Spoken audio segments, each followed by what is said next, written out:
All right. Good morning, everybody. Yeah, I know it's freezing. It's the 1st of August. It's meant to start getting warmer, but that's not going to happen, right? I mean, forget about it. Just Isn't forget August it. like called the last kicks of a dying horse? Isn't like winter getting its last chips in? The worst. It's just the worst month. I was talking about this with you and Leanne yesterday. It's just, I hate it so much. It's like windy and shitty and all of those things put together. Anyway, we've got a fun show for you this morning. We've got lots to do. Lots to talk about and some goodness. Sugar Shabalala already says in the comments, better get those likes in. So there we go. People are awake and they're with it. Bakh'abantu cleaned the camera on that laptop just now because it was so greasy and disgusting. I don't think we could see through the lens. It looked like you were, those those movies where they have like smoke and there's a soft focus on everything. That's how the camera looked on that laptop. It didn't look good at all. Like where you're walking through a misty forest and it's all eerie. Exactly, that's what it looked like. Anyway, we're ready to go. We also just yesterday took delivery of some very, very sexy cameras in the studio, so we'll be using those very shortly and getting them up and running, which is excellent news. So if anybody was waiting for us to take the visual element of the show to the next level, that is what is going to happen. But today we also, because it's Tuesday, we have some surprise guests, and they are online this morning. One of them, in fact, both of them are really well known to everybody in South Africa, and especially on this show because we've had them on here before. They are none other than Mutale Mwanza, who we've had before, journalist, producer, voice artist, events host, businesswoman. She's considered the queen of media by some, a big attention seeker by others. Mutale is one of the most renowned and accomplished personalities in Zambia, and she's no stranger to this show. It's good to see you, Mutale. How are you? I'm great, Gareth. How are you doing? Awesome. You look fantastic. God, look at how you got dressed up this morning. I feel so Exactly. lazy. I also feel lazy, Uh-uh. Gareth. I'm always wearing black and she's like out here wearing a crown. Like a traditional I mean, crown. obviously, I had to show up and show out for Gareth, as always. I'm family now, so I said I'm gonna put on my headgear, my African Well, headpiece from the east, and also because we have somebody else joining us from the show from another country, so I intend to yes. ask him a few questions about my regalia, just to find out how African he is. You know? Well, I mean, we really are going all over Southern Africa this morning because the other guest is none other than KF Malindi, who we love as well. He is a Zimbabwean political scientist, the strategic communications specialist, and been a member of the Cliff Central family from pretty much the first year, having hosted 2 shows in the course of 2 years. Passionate about all things African, KF is a staunch Pan-Africanist who dedicates himself to specific efforts towards social and economic development matters in the region. KF, how are you, sir? I need you to introduce me more, Gareth. Why do you think? Can we do it again? Do you think I do a nice job?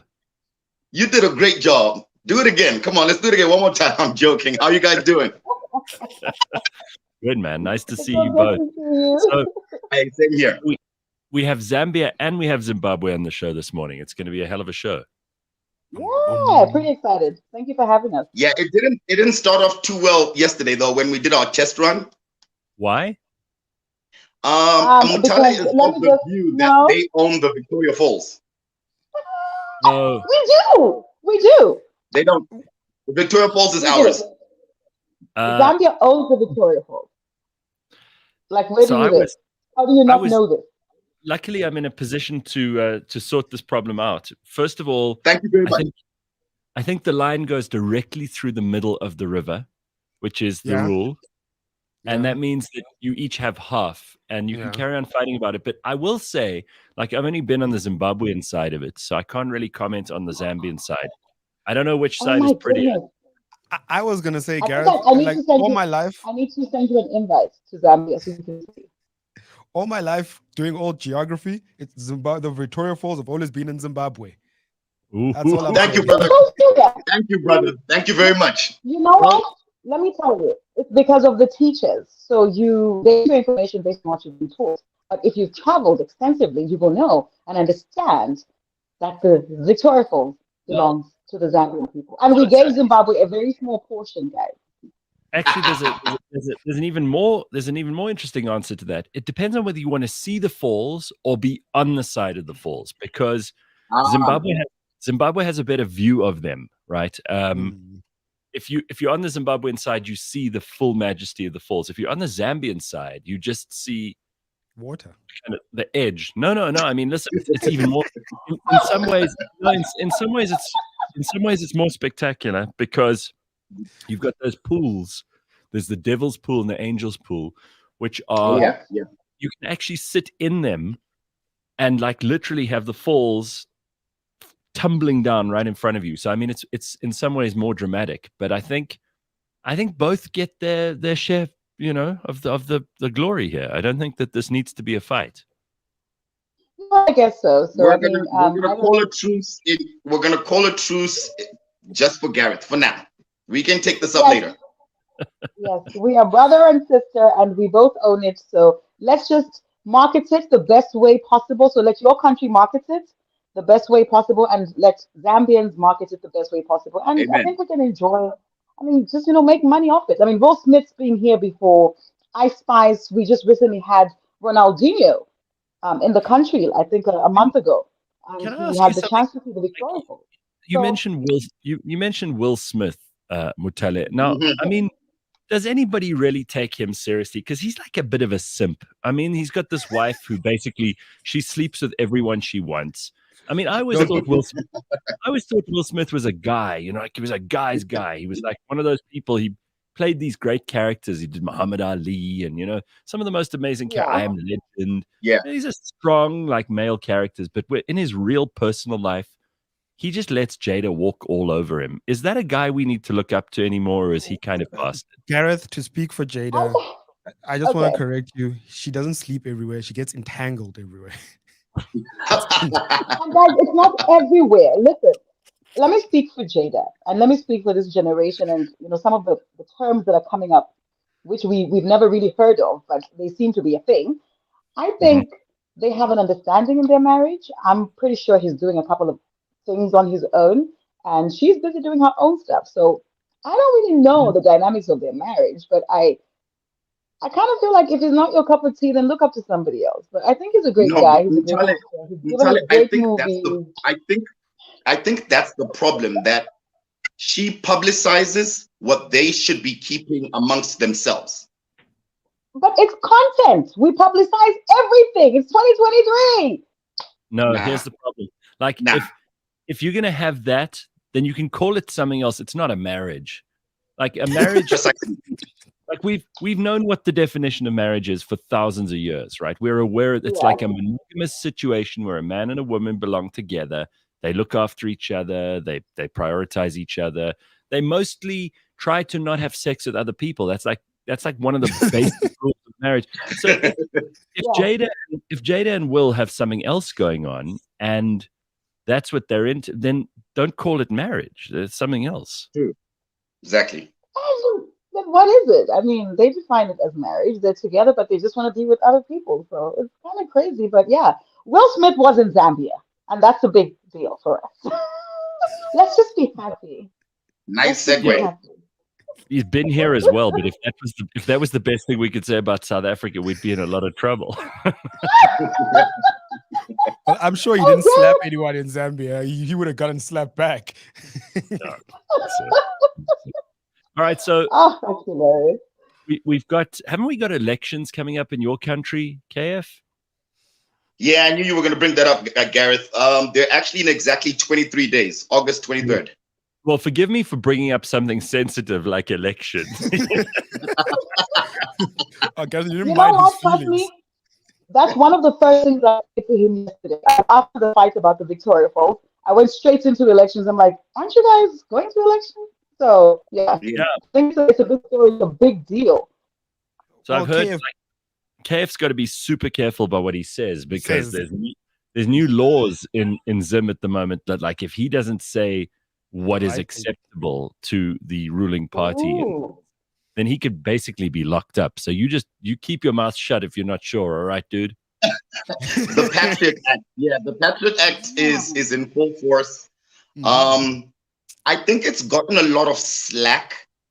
I haven't gone through the actual bill itself, excuse me, but there are two sides to the coin. One side is protecting the image of the country and not slandering the country.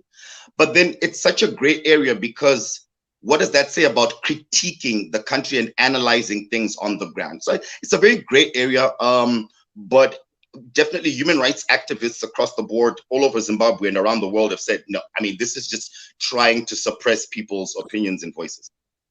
I just want you to be careful. I don't want you to get into trouble. I mean, it's... To echo what you said, like it's that gray area that's the problem. It's such an important law, and that gray area, that ambiguity, lets them do whatever they want. They can apply it how they want. That's that gray area, and it's not by accident; it's by design. Yeah, precisely. But I mean, obviously, there are things that you can talk about. I mean, there's the safe stuff, right? I mean, obviously, that's boring because we want to hear the juicier stuff, which you're not allowed to talk about. So, what can you tell us? I mean, ask questions. I think another thing is, like I said, I haven't read the act itself, but I think there's specifications. For example, if I was to travel, I'm in opposition. Let's, hypothetically speaking, I'm an opposition member, right?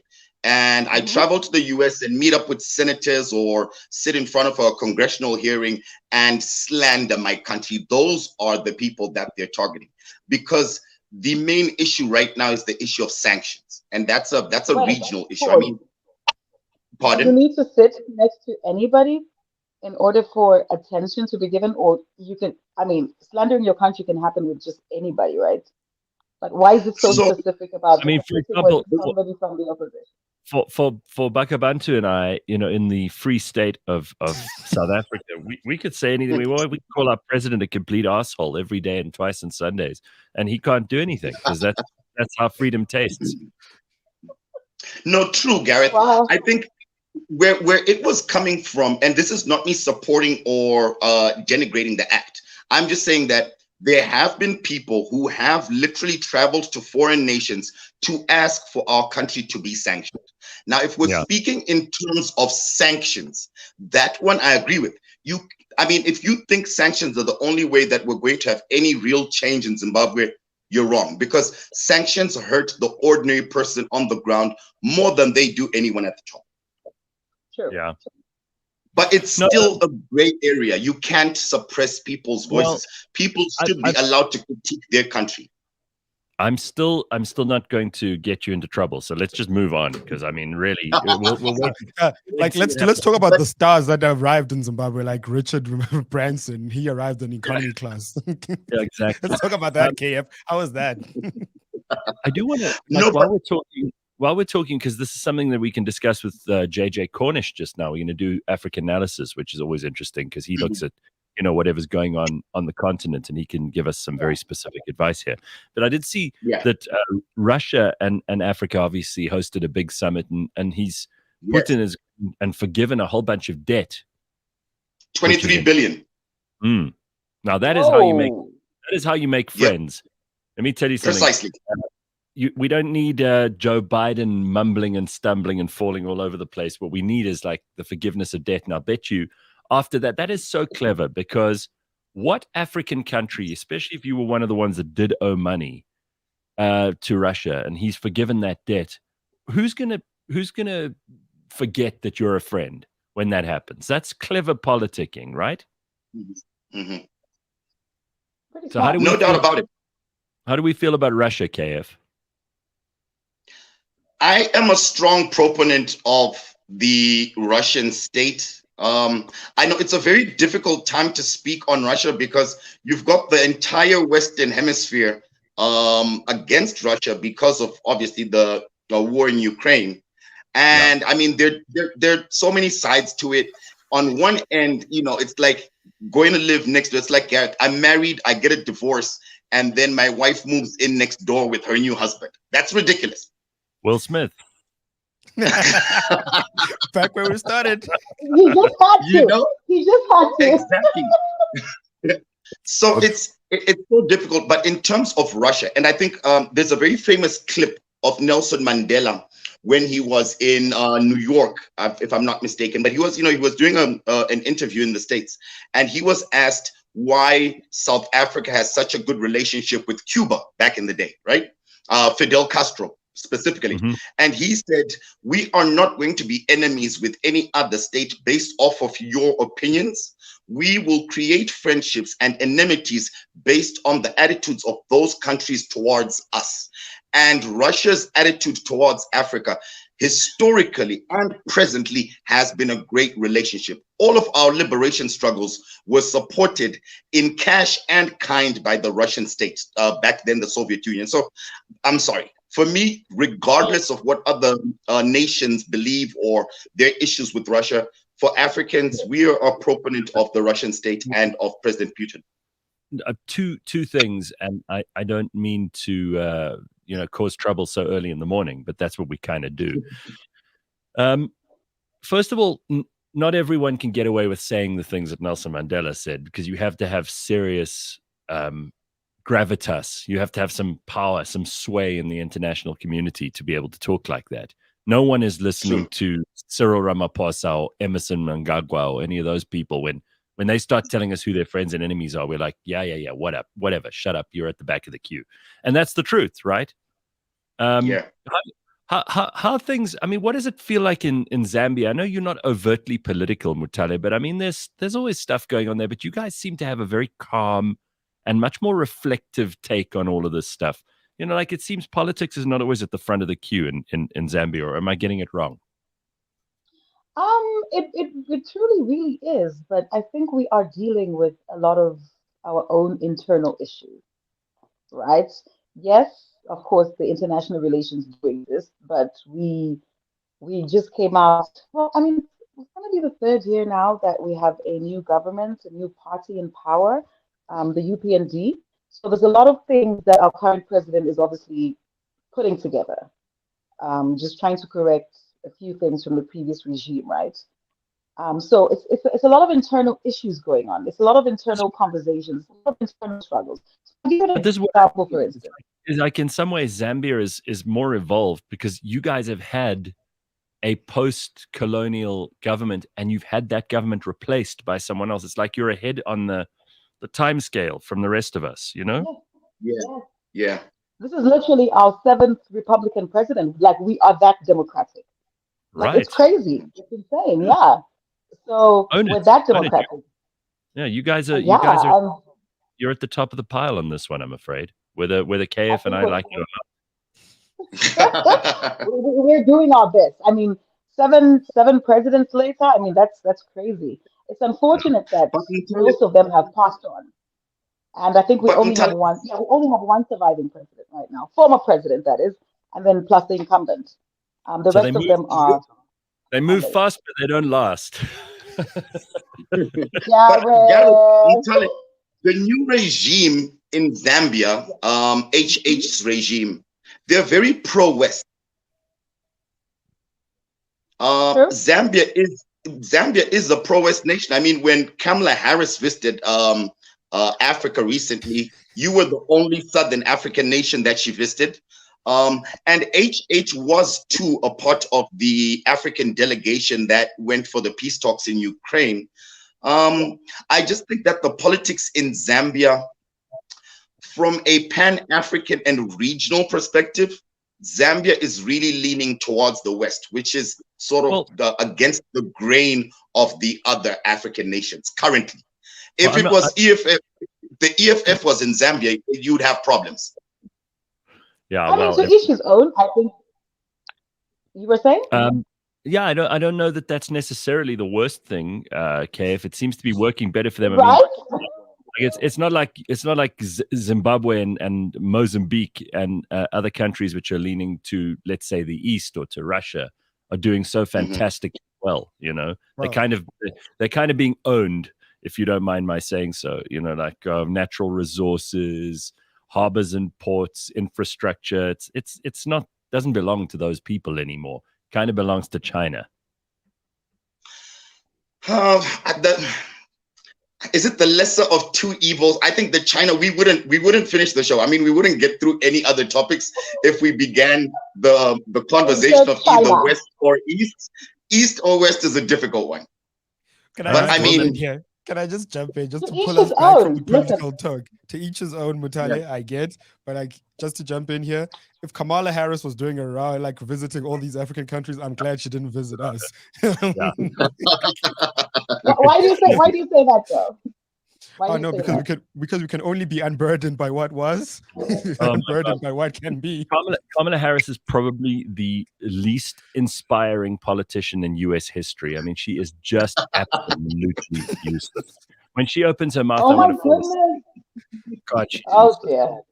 Anyway, well, listen. If it's any comfort, I think she must have seen the Victoria Falls. So I think that's another person. Wow. That's another Wow. important person What to a add to the segue. list. From the Zambian side, she saw the falls. So there you go. I do want to. You've got a new reality show, haven't you, Mutale? Yeah, but it just wrapped 2 weeks ago, actually. So tell us about that. It was mainly about my life, my family, and some of the great things I do in life and some of the bullshit as well. So yeah, we put it on TV for people to watch and consume. Nice. Yeah, I hear that it's going to be a 15 episodes, right? Yeah. And that sounds like it could have been quite a lot of fun. Are you comfortable letting these cameras into your life? I mean, is there stuff that you don't want? Is there stuff that you say to them, you can have all of that, but you can't have this? So we started filming last year I think sometime last year, December, I think, just towards the Christmas. And we wrapped production in just about April before it went on the air. So it started on the 9th of April, and we obviously wrapped 2 weeks ago on air, that is. While filming, it was interesting, I think. I think I've always wanted to do a reality show, but at times I felt like it was a bit intrusive. And there's certain things I didn't want to be put on the show, but I had almost like no choice because it's like, listen, you signed up for this. But the good part about it is that my media company shot it, and I'm the executive producer. Okay, well, if you're the executive producer, that makes a lot of sense to me, because then you can decide what stays and what doesn't, right? You're not at the behest and beholden to some other media company. No. But the thing is, we have to have conversations. So the director needs to chip in. The content guys need to say, no, Miss Mwanza, we can't do this, or we can't leave this out. And if you sit, in a meeting with fellow creatives, you sort of need to understand things from their perspective. In as much as I don't want certain things, the creative part will want those things on TV. Otherwise, the show would be boring. Otherwise, you won't see boobs and bumps. So it's like, okay, let's just do the boobs and bumps. If would you ever do a reality show? Hell no. Why not? No. My life is a mess. No. Maybe that's a mess we want to see. Any of that. You know what? Everybody knows this. We've been doing Zoom meetings and online virtual meetings for so long. I'm in shorts right now. This is the upper half that you're looking at. My bed is right next to me. The minute I get off this call, I'm going to lie down to sleep for a bit and then go to work. No, I can't have it. It's a mess. Listen, that's the show. Let's see the shorts and let's see how messy your bed is. Because you and I both, I'm in my room. The bed is right here. That's the juice, though. And I'm super pedantic. Like, I'm a perfectionist, like borderline OCD. If things don't look right, I mean, I took this hat off 3 or 4 times. I was like, hat, no hat, hat, no hat. Then I was like, you know what? Let's just do the hat. I can't. It wouldn't work. It wouldn't work. No, but in your defense, KF, you can't have a reality show because you can't speak in your country. You can't critique anything. You took it back. I thought you said we're leaving that one. And also, maybe you don't like money enough. Hey, you need money there in Zimbabwe. Get a show; it will help you. I will say that I think the hat works. And thank you very much, Mutale, don't bring up money with a Zimbabwean. What's wrong with you? Are you just vicious? What are you doing? By the way, there are there are more of KF's countrymen in our country than there are in his. So, wow. Actually, but the I hat think works. I think that there are more of KF's countrymen in other countries than in Zimbabwe, because even in Zambia, I mean, let me tell you something. The most common Zimbabwean name I know right now is Gilbert. KF, am I right? Wow. Gilbert? I don't know. Yes. How many Gilberts do you know? I have like 10 Gilberts in my life, and they're all from Zimbabwe. Gilbert Chapara, Gilbert Chavura. I'm like, what the? What's up with Gilbert the name Godfrey. Gilbert? I'm losing my mind. I can't keep up with all these Gilberts. What's up with the name Gilbert and Zimbabwe? I have no Like, idea. do I people don't get have private? Gilbert in my phone. No way. I don't have a Gilbert. But I mean, to speak to Garrett's point, right? Zimbabwe, and I was watching something. I think it had to do with I think it's what's his name? Christie, the Republican who's running for president in America. Chris Christie, yeah. He was speaking about the American dynamic and how America is unfair to, in quotes, losers. The American dream still exists. You're either going to make it really big, but America doesn't really take care of losers. Zimbabwe is very similar. I was having a meeting yesterday, and there are a couple of people, businessmen, Asian, African businessmen who traveled from the UK and are, looking to set up shop in Zimbabwe.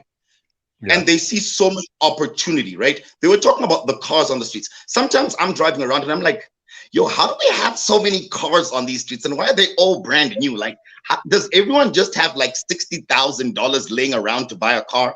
And we don't have payment plans. Like, we don't get bank credit in Zimbabwe. You're buying things in cash.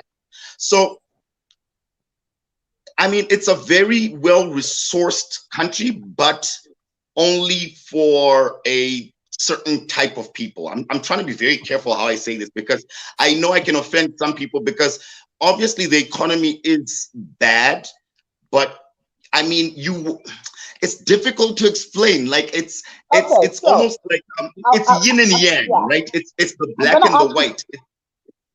I'm going to ask you a question. So the gap between the rich and the poor, is it that big, or is it this big, or is it this big?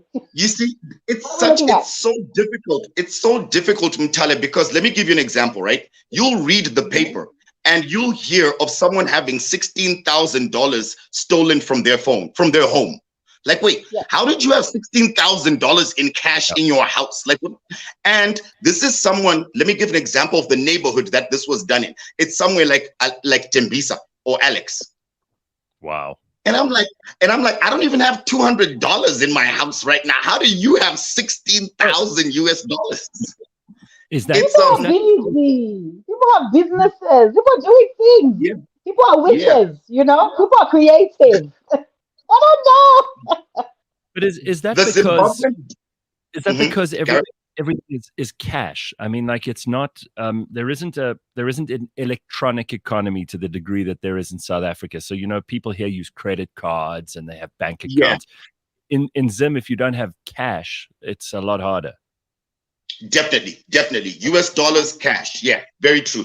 Right. And the Zimbabwean system is it's one that you'll only understand when you're on the ground. So let me give you a typical example, Gareth. They'll talk about how inflation in Zimbabwe is at 150%, but it's not really inflation, because it has to do with the rate, right? The US dollar rate to the local Zimbabwean RTGS rate. So prices haven't really increased in dollars. It's just that the rate between the local currency and the dollar is what's changed, which is what then causes a fluctuation of prices in local currency, but not a change in US dollar currency. I know, I can see you. It's so much to take in, but you'd only really understand when you're on the ground. Okay. Yeah, I think I kind of understand. Unless you visit like Gareth, who I didn't even get to see when he was in Victoria Falls. Oh wow! Because we're on the Zim side. I think I understand when you talk about credit facilities and stuff like that, because we have the same in Zambia.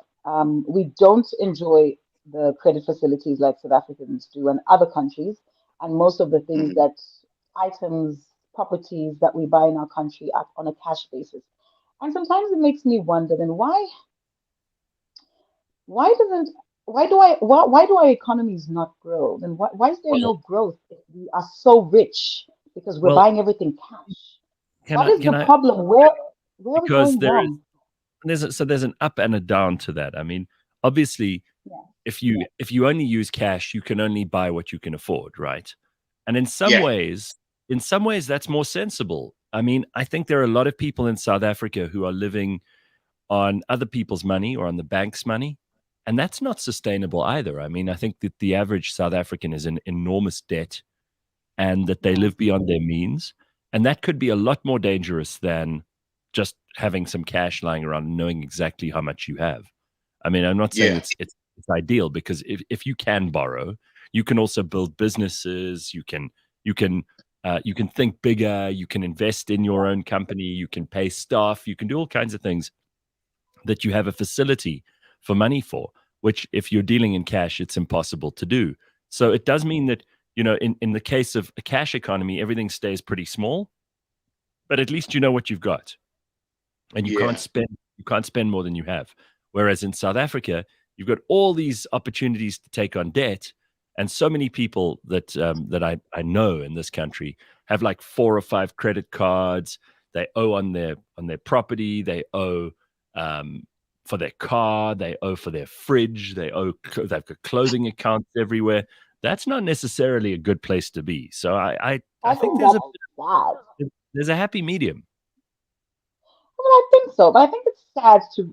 I mean, listen, maybe for a certain class of people, I think that's a great opportunity to be able to own stuff, right? Like if you just came out of college or you just finished school and Mm. you're eligible for all these things, it enables you to own a very nice cell phone, maybe buy a car and all of that. But I think it's sad to be able to just adjust your mindset to want to get credit all the time. I don't think, I mean, when I lived in SA, I couldn't, I could, I couldn't just get a payment plan for a phone, even a fridge. I'm like, no way, we have to pay for cash for everything. And there are Right. times when I ran into problems because when you walk into a place and you want to pay cash, sometimes there were places that would be resistant, like, why do you have so much money? Or like, why are you giving us all your money? Just give us a small portion and then you can come back and pay monthly and we're okay with that. It's almost as if it's suspicious to have a certain amount of money. So I sort of understand. I think there's no Yeah. balance, but I don't know. KF, would you want to get a fridge on credit, like a cell phone on credit, a pair of shoes on credit? You're paying, 50 rand every month for the rest of your life. Like Yeah. why? I think I'm definitely not used to it, and I wouldn't prescribe it.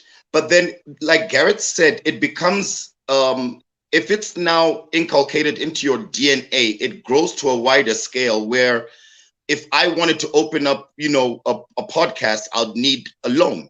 But if we're not able to borrow at the smallest stage, how do you then borrow at a larger scale, right? So I mean, venture capitalism in Zimbabwe is literally non-existent.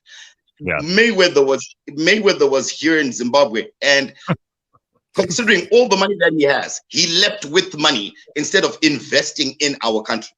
He didn't open up a boxing facility. He didn't give scholarships to 2 kids. It's because we're just a society that's used to using money, but on a daily basis. But we're not. There's no giving back to the community, and you can't build. Like Gareth said, you can't build. If I wanted to start a TV station, I wouldn't be able to. Where would I get the money?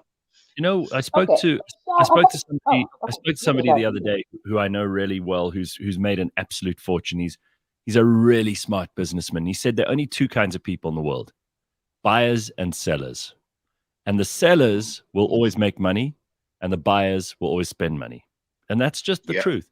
You have to look in the mirror, and everybody has to do this. And you have to go, am I a buyer? Am I one of those people who likes accumulating stuff and I go to the shops and I spend and I buy things that I don't need and I waste money on this and that or the other? Or am I one of those people who tries to sell other people shit? Because the one group of people is going to end up rich and the other one is going to end up poor. That's just how it goes. Okay. Gareth, I kind of I thought that was a private conversation between me and you. Like, I don't know why you're talking. I kind of like the idea of, Mayweather. I think KF, in as much as you may have not felt his impact financially on some of the ideas that you brought up, like the immediate impact, I kind of feel like just the fact that he came to Zimbabwe is a big deal. I mean, he probably stayed in a very expensive hotel. It means he left money there. He had meals there. He left money there. He drank there. He left money there. He then flew to South Africa. There's a very nice store that I like where they sell perfumes. I'm not going to mention it because they haven't paid us for it.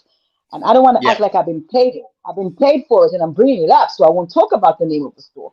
But you can leave money in a country and inject money into an economy without having to donate to a charity or necessarily invest in that country. I I think agree, just the presence is of course, pretty a big deal. like here we are again, like the beggars at the feast, right? And this is our biggest problem in Africa. And our president Cyril Ramaphosa went to Poland recently, and he says to everybody there, "We are not beggars. We don't have to beg." Oh, I saw that. That was fiery. It trended for quite a bit. And then I was with, like, with okay. his hat in his hand, Gareth is like, we're he's not talking- beggars. because, like you just said, Mutale, you're like, oh well, we'll take the scraps if Mayweather buys a drink at his hotel. We must be grateful for that. And we're not real players in the world economy, and that's the truth. We can say whatever we like, and I mean, Floyd Mayweather is not an economy on his own, and the guy is a tremendously successful celebrity. He's a very well-known guy. He's got lots and lots of cash. Clearly likes to spend it, and that's good. But there's a difference between spending money on yourself in an economy and investing in that country. And I'm like, if you're Floyd Mayweather, why would you invest? Like, what's in it for you? You could take that money somewhere else and rather buy yourself stuff. Why would you want to invest in a boxing academy in Zimbabwe? I mean, he's never going to come back and visit it again. So what's the point? And Gareth, he didn't visit. Contrary to public opinion, he didn't visit. He was brought to Zimbabwe. He didn't spend any of his money, Mutale. It was a PR stunt. They paid for the private jet. Yeah, that's why I said, and this goes to the other point, that there is so much money in Zimbabwe, right? He was paid. The private jet paid. Can afford all that? Everything was paid for by a local businessman. Yeah. Oh, wow. That's the kind of money. That's the kind of money that's in Zimbabwe, and that's what I was saying. Like, at least after taking up so much of our money, at least leave like a tenth of it. You know what I mean? Like a tenth. Leave a tenth. Okay, now that you put it into perspective, I sort of understand. So, okay. Yeah. Okay. All right. You guys have all that money to like just charter somebody from somewhere to come and make an appearance, Nyana, for 2 seconds, and he's out. Zimbabwe. Well, we're gonna take this conversation in a direction we're already kind of going in, but with JJ Cornish, who of course brings us African analysis. Time to catch up with him. It's brought to you by the Johannesburg Business School, and we look at what's happening in and around Africa. JJ Cornish is on the line. Hello, JJ. Bonjour. How are you? Bonjour to you too. I'm immensely well and glad to have regional partners involved in this conversation. How very interesting. Yes, we've got Zimbabwe and Zambia represented here this morning, JJ. So maybe we should start with that, because I think a lot of people are interested in what's happening. And poor old KF, we've given him such a hard time this morning, but he can't really talk about all the things, and we don't want to get him into trouble. But I believe among the things that Vladimir Putin did when he was coming out here to bribe and forgive debt, he gave Emerson Mnangagwa a helicopter, right? Yes, he did. Before I start, though, could I ask KF, what's with that hat, man? It's fantastic. Oh, come on. Come on, JJ, the hat works. I've been listening for Are a you hating while. on my hat, JJ? You must forgive me. Forgive me. You might not be the first person I take the piss out of today. But anyway, listen, the helicopter.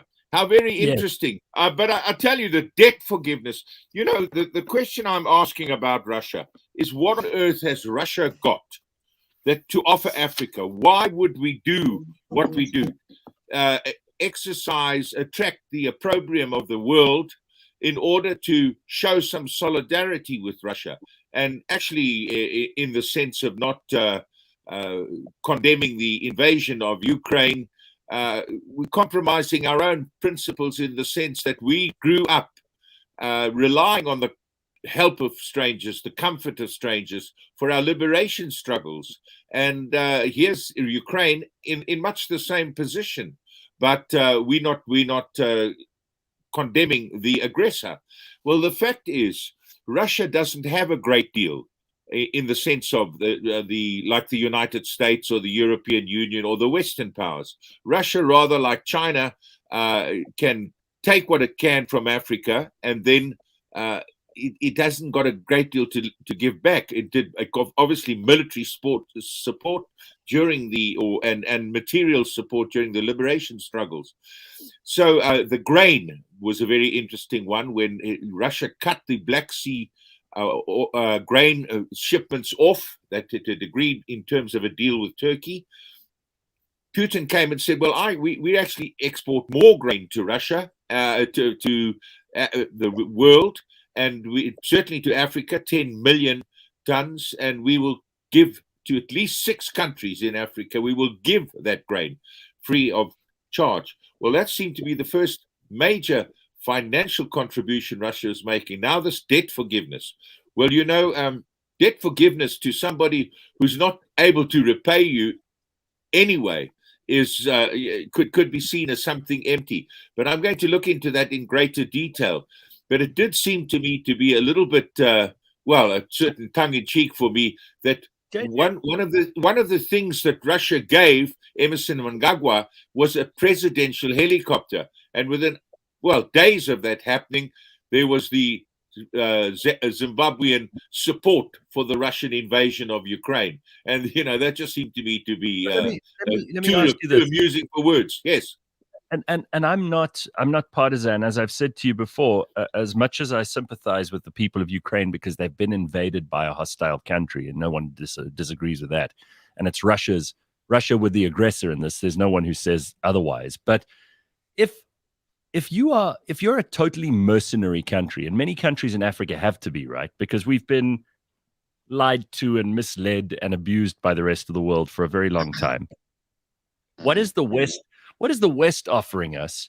It might be Emerson's helicopter, or it might be debt forgiveness, or it might be grain, but that's at least some positives on the Russian offering. What are the rest of the world offering us? And what is in it for Africa if we side with the EU and the US, for example? Well, in terms of aid, there's no denying that the Western aid to Africa far, far outweighs any other aid. But everything comes with strings, and some people will say that they bully us, and I'm among those people. I believe that enormously. For example, debt forgiveness is one thing, as I say, to a country to countries that wouldn't be able to repay it in the first place. But if you provide budgetary aid to a country, in other words, it's not simply investment or foreign aid but budgetary aid, which means that your budget relies on that aid.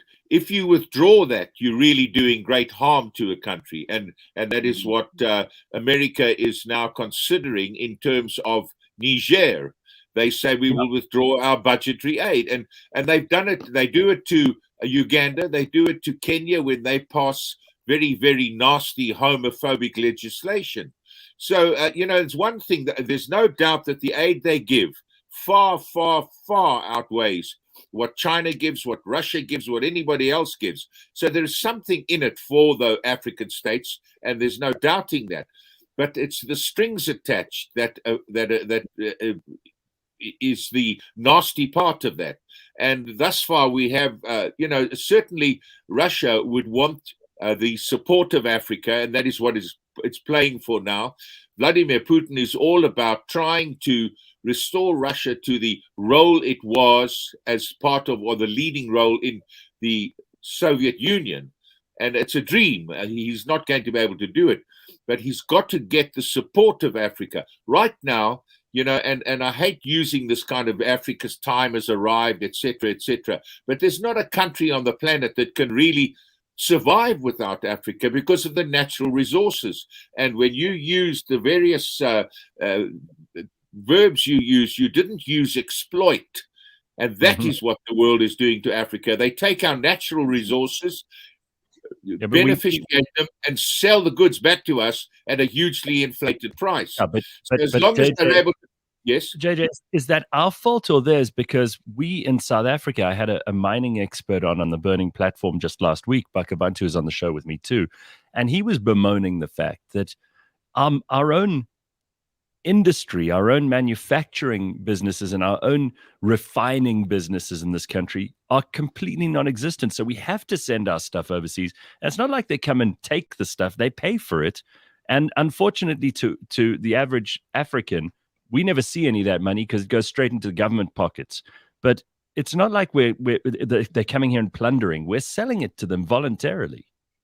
Yes, no denying we're selling it. You know, the one endearing feature of Robert Mugabe is that he was all about beneficiation, and he stopped the export of minerals that were not beneficiary, and certainly Emerson Mnangagwa is trying the same thing, and it's the World Health or World Trade Organization that is going to come down on him for it. So this is a chicken and egg situation. If you have the exploitation of goods and you're going to keep taking natural resources from a country and then sell back the goods that you beneficiated, you are putting that country into penury. So you effectively, it is up to us, of course, and well, not up to us, but up to the government to take some of that money and to make it give grants and that sort of thing to businesses to allow for beneficiation. Take, for example, the diamond industry in Botswana. They were selling rough cut diamonds to the world. And finally, the Botswana government said to De Beers, hang on, you better set up a plant here or plants here to cut those diamonds. We want to sell cut diamonds, far, far, far more valuable. So Botswana is an example. But I wish there were many other examples that I could cite. And the fact is that the money from the raw materials goes into the back sky of the governments and into fat salaries for government employees, even fatter salaries for ministers. And as long as that happens, Africa will remain poor and will remain exploited. You know what, JJ, just to add on to JJ's point, and give you another example, JJ, I was in Cape Town recently and driving around, and I noticed I hadn't seen a Shell gas station in a long time. I hadn't seen a Caltex in a long time because none of those are in Zimbabwe any longer, right? And what the economic depression has led us to do as Zimbabweans is now become our own resources. We only have one foreign fuel company in Zimbabwe, and that's Total Energies. The rest are locally owned. We only have two foreign banks in Zimbabwe. That's Nedbank and Stanbic Bank. The rest are locally owned. And we're going to look back in history and say all of the troubles and struggles that Zimbabwe went through forced the Zimbabwean people to become innovative and come up with their own systems of governing the nation, both economically and politically. We're going through what America went through during the Great Depression, what England went through during the agricultural revolution and industrial revolution. And we're going to look back as Africans and say, they just started it earlier, because a lot of our biggest institutions, whether it be from fuel to mining, are still foreign owned, and that has begun to change in Zimbabwe. Well, that's a very good thing. You know, I was in Zimbabwe. I spent 1 year as a young journalist, drinking your beer, chasing your women, and well, I was a journalist. I'm sorry, I'm having a moment of, excuse me, I'm having a moment of fantasy here, but it was in the depths of UDI, and I have to tell you, KF, they were very, very enterprising people, and everything, all the products, locally made products, were called RO something, R-O, you know, and R-H-O, R-O this, RO that, RO this, and it was fascinating. And then as a correspondent to United Nations and as a correspondent in London, I covered the Lancaster House Conference, and then there was that brief honeymoon. My first visit to Zimbabwe after genuine independence was really amazing. The buildings that had gone up were fantastic. Well, And then suddenly, when I went back after the Mugabe's land grabs and so on, everything had turned to dust again, and that was heartbreaking to see. And the fact is, Zimbabwe is or was the breadbasket for the entire region. Zimbabwe could have fed the entire region, and then it became, to make a cliche, the basket case of the region. And I'd like to see it emerging from that, and really, I hope and pray that it does, and that I'm around to see it. So that's why I'm doing my daily calisthenics, because I think I'm going to have to wait a little while. I just want to move across the border, because we don't often speak about Zambia, JJ, but Mutale was telling us this morning they're onto their 7th president, and they're the only country out of the 3 that are represented in the show this morning, South Africa, Zimbabwe, and Zambia, that has actually transitioned out of its first post-colonial government into an opposition government, which is an interesting development. And how do you rate Zambia's internal politics from your journalist observer point of view?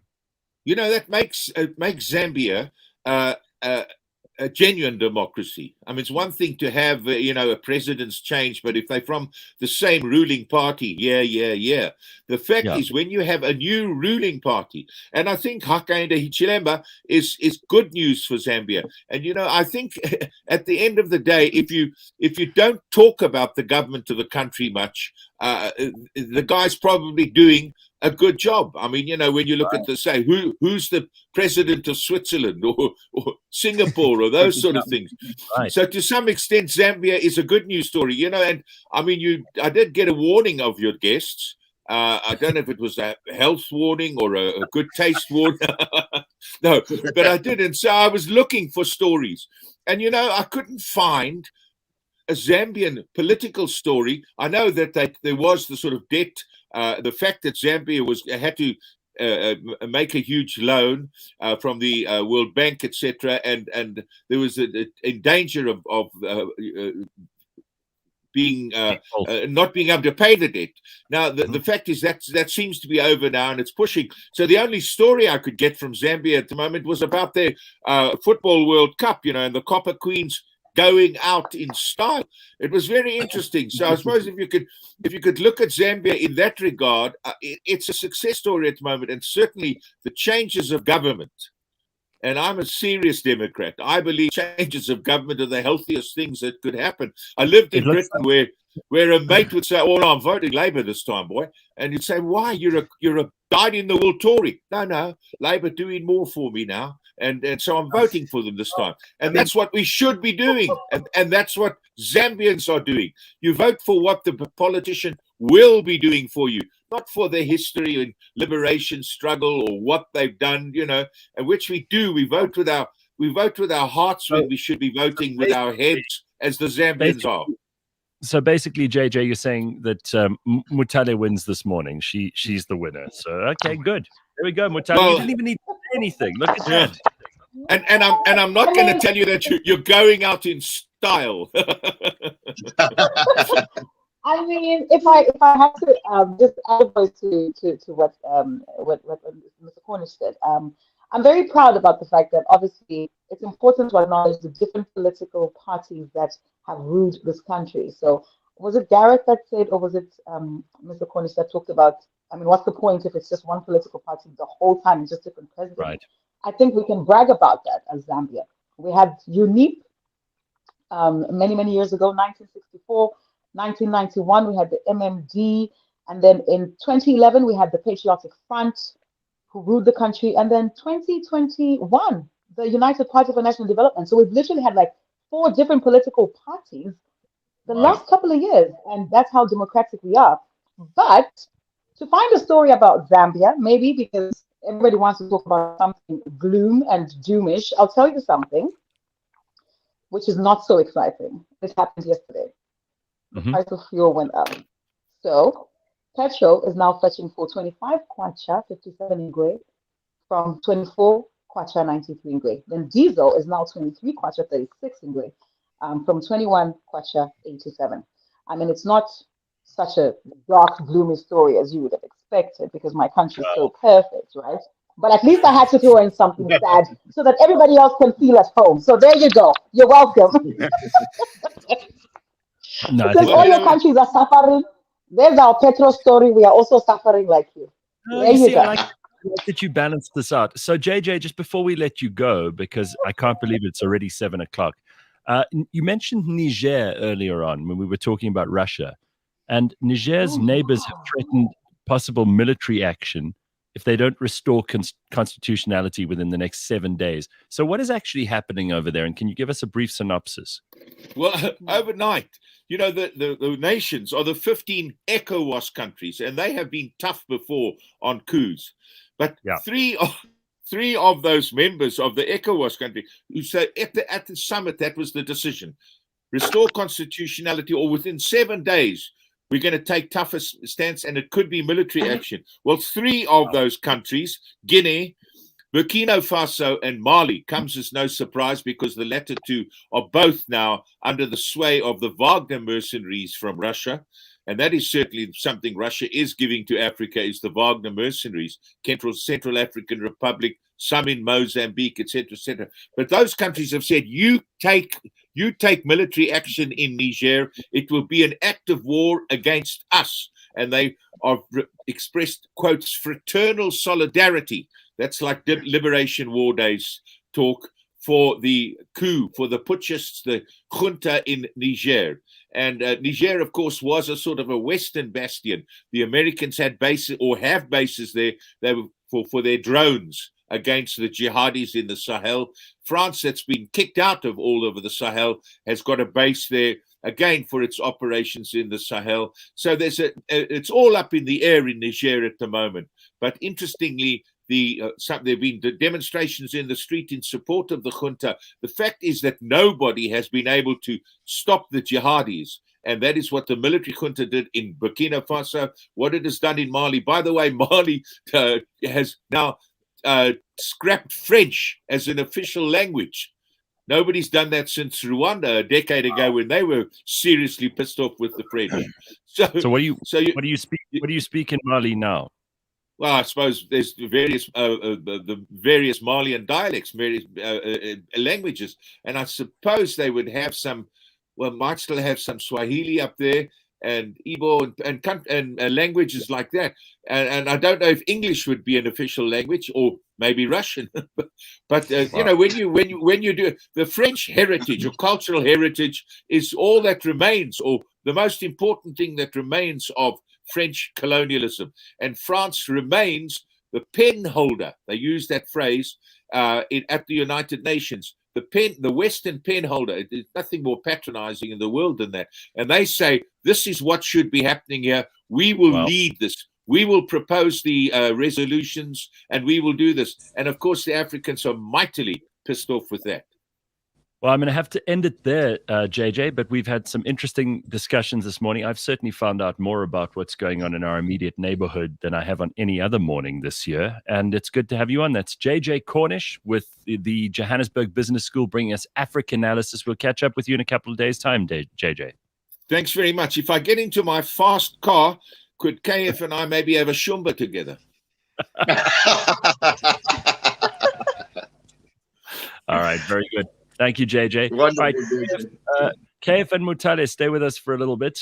We've still got some stuff to discuss with you, and we've got lots of news to get to. Plenty more. Stick around. cliffcentral.com. It is a cold but beautiful Tuesday morning. Don't go anywhere. Up next in the Auto Trader podcast. Naturally, extreme weather means more claims. So they've seen about 25% additional claims in the last few crazy months of extreme weather. So there is a direct impact. So just watch out and make sure that you are covered for those sort of things, because not all insurers or your policy might not cover. So I've done some research to find out what insurers are saying about the extreme weather. Catch us every Monday at 9 a.m. on YouTube and on autotrader.co.za. Hi, I'm Barrett Edelstein. Join me for my podcast, Celeb Savant. Today I'm with Sophie Ellis-Bextor. So right at the moment, I'm at home in London, but after I speak to you, I'm going to pack my bags. 3 of the members of UB40, Earl, Matt, and Jimmy. Well, we're in the middle of a tour at the moment. career retrospective with actors, singers, and entertainment industry experts every Friday morning at 9 o'clock on cliffcentral.com or wherever you listen to your podcasts.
Every time you listen to that 80s show, Tom Cruise lives another 10 years. Every Friday on cliffcentral.com, Paolo and Dory review movies, reminisce about old songs, remember childhood places that are now car parks, and say some outrageously rude things about Patrick Swayze's brother. That 80s show, new episode every Friday, live or as a podcast on cliffcentral.com.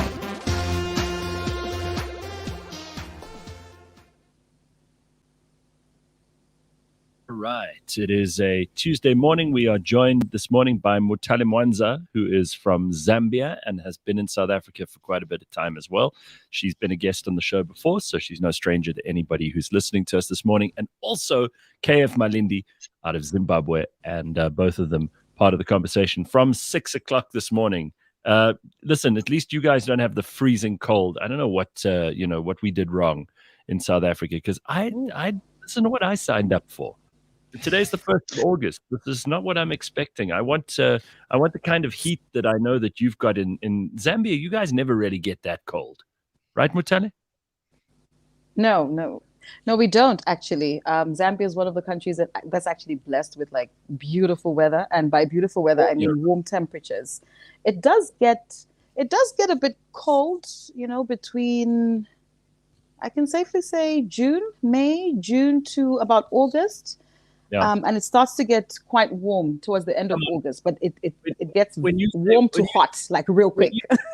When you say cold, you mean like 18 degrees is like freezing in Zambia? You guys are calling the police and like, what the hell's going on here?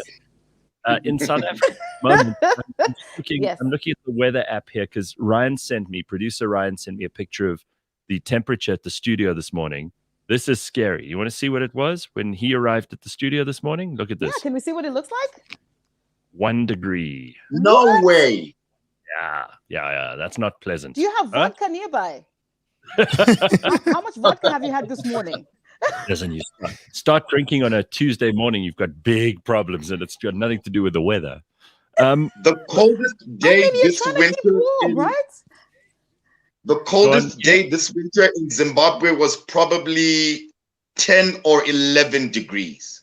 The coldest day. Then like early mornings, you're looking at about 8, maybe 7, 8 degrees. But right now, like I think we're approaching 15 degrees now, and it's going to be a high of 24 degrees in Zimbabwe today. All right. Let me talk about something ridiculous. You know what? I think the coldest... Oh, okay. Go on.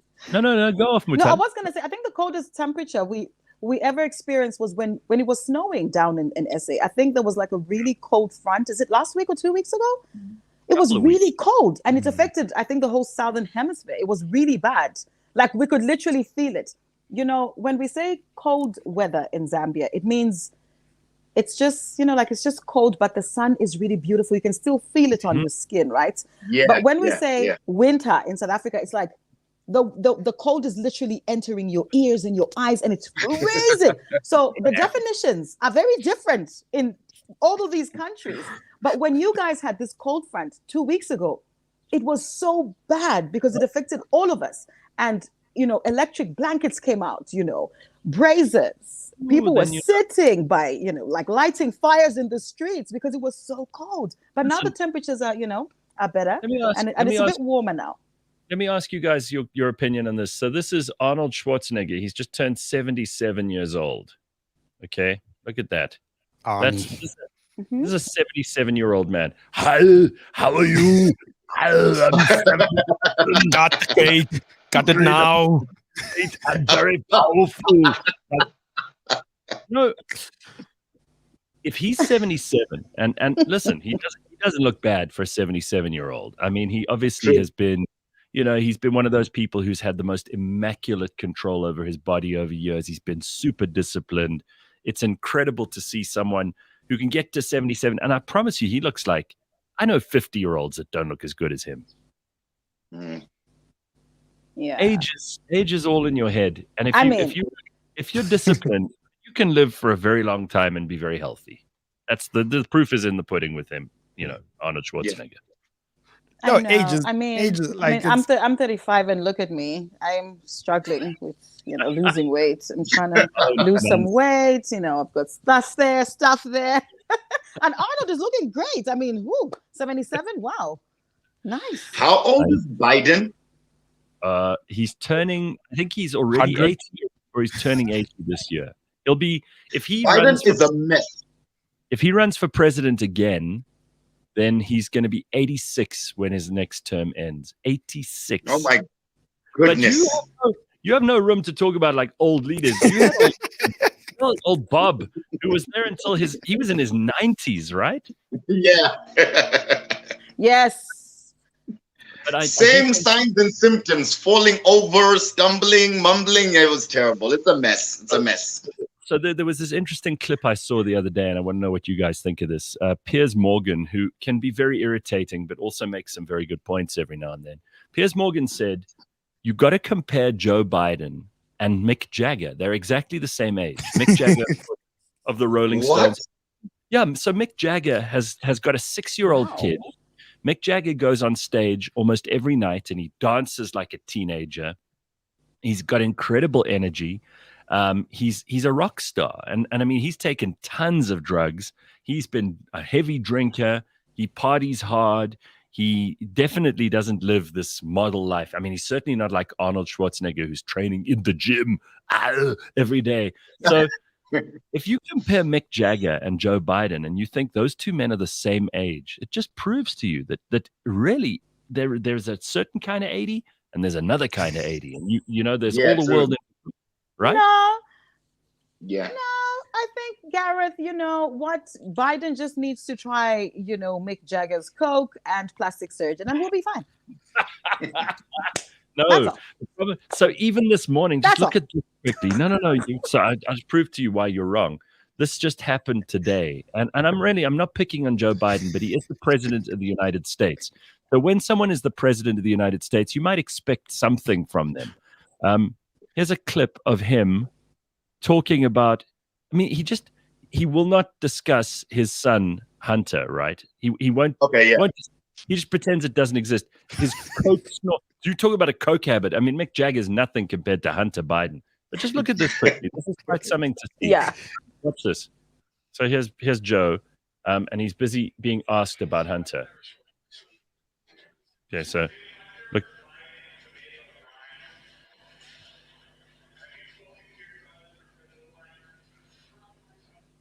I'm proud of my son. I'm proud of my son. Yeah. But the best clip is at the end here. Listen to this. Listen to this. Yes. He says yes to this guy. He says, God love you, man. You're a one-horse pony. A one-horse pony. That doesn't even make sense. What is that? What is a one-horse pony? What does that mean? Yeah. Now, I'm sorry, like that's a senile old man. Mick Jagger and Arnold Schwarzenegger is only 3 years younger. Mick Jagger and Arnold Schwarzenegger are not senile old men.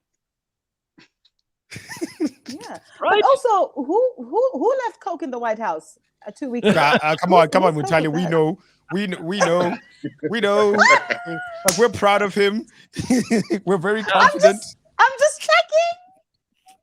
He's the smartest guy. He's the smartest guy I know. The big man left the Coke.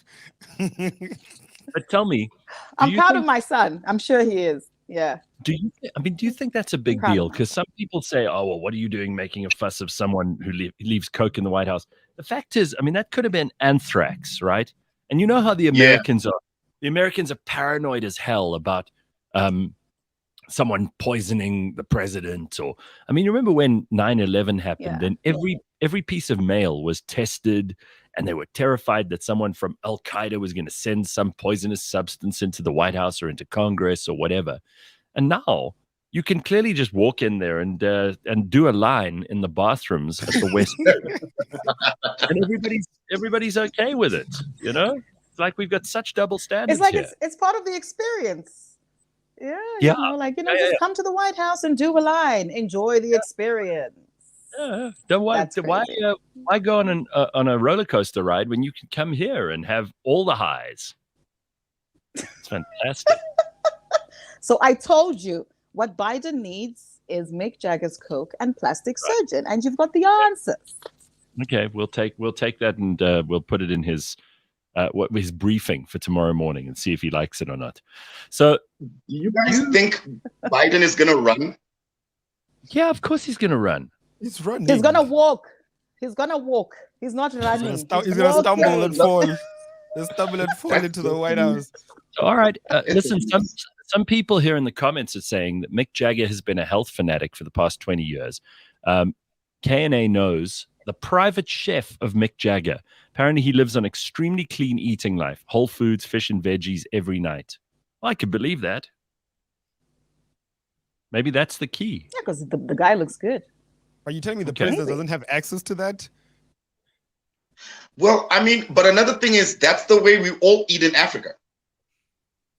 Well, most of us. I'm not too sure about South Africa, but Zambia and Zimbabwe, our foods are super, super natural.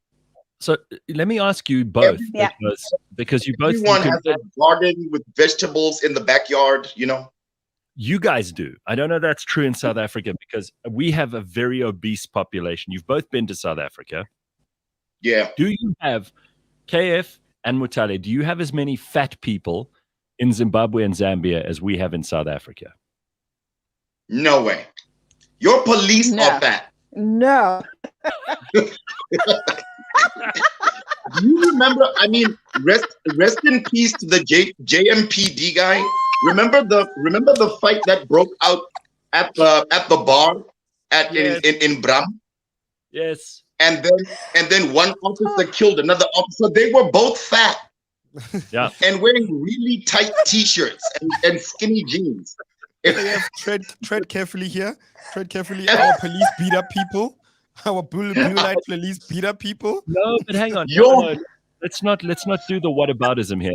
There's a reason I ask this question is because KF said, "Oh, in Africa, most of us eat healthily," and I think that is true in Zimbabwe and Zambia, and I think it's true in Mozambique and Malawi and Botswana and even Namibia, but it's not true in South Africa. I think we've got the most obese population in Africa.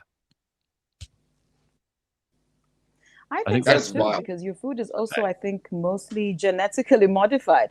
Our food is very organic, and I think I'd suffered an experience once. I needed mango, just like a mango, just a fruit. I just want to have a mango. Yeah. I walked into a store in 4 ways, and the mango did not mango. It did not taste like a mango. It looked like one, but it tasted like something else. But can I tell you the beauty about Zambia and Zimbabwe? Like, you could literally walk down the street and you'll find mango trees, and you get those straight from the tree, just wash it and eat. And it's fresh and it's nice and it's tasty. But the stuff that you put in your shops, in your stores, in SA, it's crazy. You know? Well, my mom, we have so many takeaway places here that I think people, it's convenience more than anything else. So people get in the car, or they get in a taxi, or they walk to wherever, and they see the takeaway stuff, and they go, oh well, it's going to cost me as much, and it's very bad for me, but it'll fill the gap. It'll like close the hole that I've got in my stomach at the moment. And I think for a lot of people, that's what they want. So they look for convenience, and I don't think we're setting a very good example in South Africa, because you guys do eat healthier. Yeah, and we also have we do also have a lot of like little small establishments that you would want to call takeaway or takeout, but they sell stuff like mohodu, like traditional food. So we have a lot of like pop-up shops that have, you jump in with $1, but at least you're getting traditional foods, and that are made like, okay, they're not made in the best of ways, but they're not as bad health-wise as your KFC or McDonald's. And it would be very difficult for McDonald's to even come into Zimbabwe because we have local players. Again, when the rest of the world left Zimbabwe because of, a downtrodden economy, we were forced to open up our own joints. And we have so many restaurants that are locally owned because they were filling in for the gap when your Wimpy's left and your other international brands left. All right, I do want to change the subject. Sorry, Gareth, just a quick one. Yeah, go ahead. When KFC wanted to re-enter the Zimbabwean economy, this is crazy, Gareth. I'm telling you, when they were re-entering from South Africa, you guys wanted to bring your own chickens. and Mugabe was like, what? Do you know that every Tom, Dick, and Harry in Zimbabwe grows chickens at home, and you want to bring chicken from South Africa? It's like, you know what? Go do a reassessment and then come back and let's talk when you're a bit more serious. The audacity, though. Yeah, listen. The audacity. There's a lot that we could learn from each other in the end. I think that no one must think they have all the answers. But I noticed Bakh'abantu is very quiet about all of this stuff. He clearly has no opinion on South Africans being fat. No, I'm hearing about chickens being grown in their backyard. I thought you raised chickens. Damn. I don't know what you guys are doing with them. So you have probably the most important question in the whole world at the moment. It's ridiculous, but it is a very big deal. Barbenheimer, have you seen Barbie or Oppenheimer, or do you give a shit about either? Go on. Let's go. No. This is a question for everyone who has watched Barbie and who has watched Oppenheimer. It's a big decision, guys. We don't care about presidents. We don't care about chickens. No. And economies. We care which one did you watch, Barbie or Oppenheimer? I haven't watched Barbie. So should I go first? You go. Go ahead, Mutale. I've watched neither of them. What about you? Same. Okay. Yeah, I haven't seen either. Have you seen either of them? Come on, Bakh'abantu, have you done? Yeah, Oppenheimer, IMAX. Okay. I haven't watched Barbie. I'm not likely going to watch Barbie, but I definitely do want to watch Oppenheimer. I mean, the historical significance is amazing, but the one thing about Americans is they will always glorify like the most evil people on earth. Like, how are we glorifying someone who led to the death of like millions of people in Nagasaki and Hiroshima? This is wild. And everyone's like, oh my God, this is such a great movie. And Christopher Nolan, what a great story. No, it's not. Do you think the Japanese are talking about, hey, Oppenheimer, this is a great story? It's just wild. I don't know. I think when people do movies, or like when they look back at somebody like a historical figure, I kind of feel like we're not glorifying them, but we just need to know. It's kind of like Jeffrey Dahmer, it's like, we're not glorifying the movie, and we don't want to do those things, but we just need to know. Like, into this? Can we just get it? Because you talked about evil people in the world, so I thought they'd bring him up.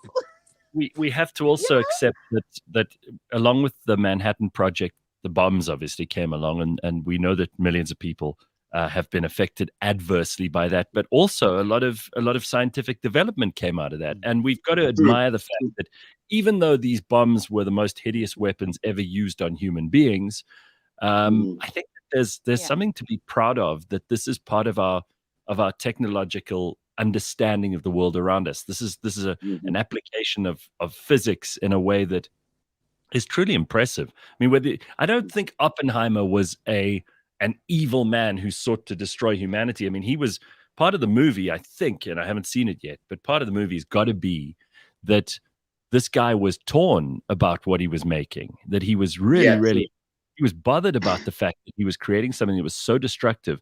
And of course, the argument at the time was that if you really want to end this war, this is the cheapest and best way to do it, and cheapest in terms of lives saved, as opposed, because who knows that Japan wouldn't have kept fighting to the bitter end, and many more millions of people would have died if they hadn't used those bombs. So again, there's a different argument to be made on either side here. And then there's nuclear energy, which we frankly should be taking a lot more seriously at the moment, because that could be the thing that saves us. Like both these movies, are scientific wonders, KF. Like both these movies are scientific wonders. You know what Barbie has done to the world and the world economy? Like we were talking about. I can't even keep a straight face. Yes. I can't even keep a straight face. But which do you think made more money? Well, I heard Barbie made more money. It's the Barbie movie. The Barbie movie's it's killing Barbie. it. It's definitely Barbie. They crossed over $500 million. Yeah. They crossed over $500 million. Yes. And we're gonna get more Barbie movies instead of more Oppenheimer movies. Okay, so listen, as growing up as a young girl, obviously I'm gonna have to tell my Barbie story. I probably own like 4 of those dolls, and Barbies are like things that you use growing up thinking you have a friend. It's like you have a Barbie doll. One thing am I okay to say this? But okay, I'll say it anyway. One thing I was probably looking forward to with the Barbie movie, I was hoping we could actually get a black Barbie because of this whole, the Little Mermaid. I think we're sort of like moving away from just the traditional, I think color. they did. They put a whole bunch of Barbies in there, including a wheelchair one. Yeah, they had a wheelchair Barbie, they had the pregnant Barbie, they had a black Barbie, they had all the Barbies. No, but like the main Barbie should have been like black, like the Little Mermaid is black what? Now, so that we we understand different shades of. But the main Barbie is not black. No. This whole we're turning. You want to make Malindi, a black leave me alone. Don't come an Indian Cinderella. Now you want a mermaid that's black. You're gonna turn. No. I think we are fighting so much to be accepted by white people. It's ridiculous. You know what? Okay, so let's make Shaka Zulu Egyptian. We're not fighting to be accepted by white people. It's the world. It makes no sense. No, this needs to stop.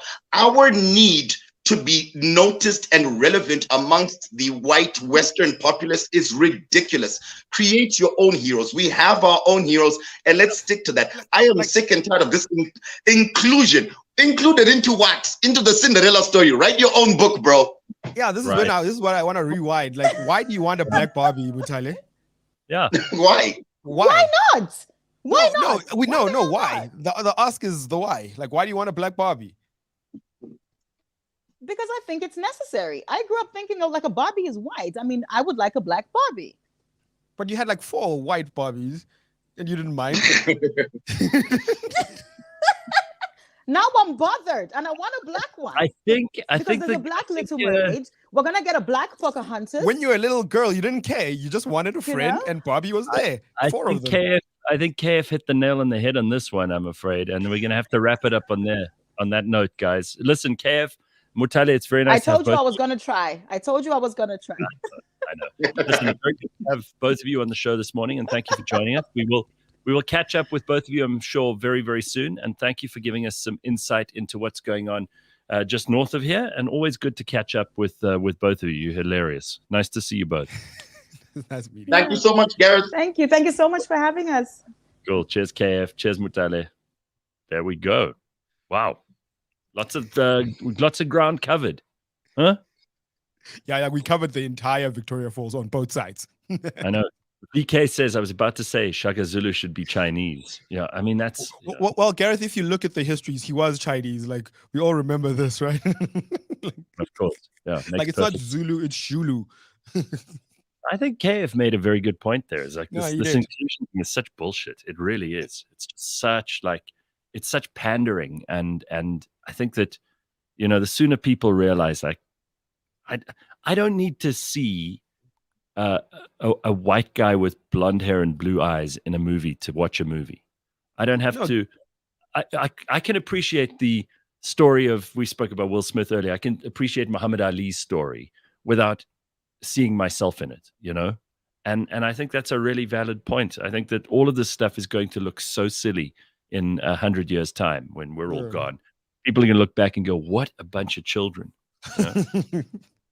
Like Seriously. Mutale made also a great point. She's like, she had 4 Barbies, no problem, until the No, world exactly. told her you need a black one. Right, exactly. Yeah, it's ridiculous.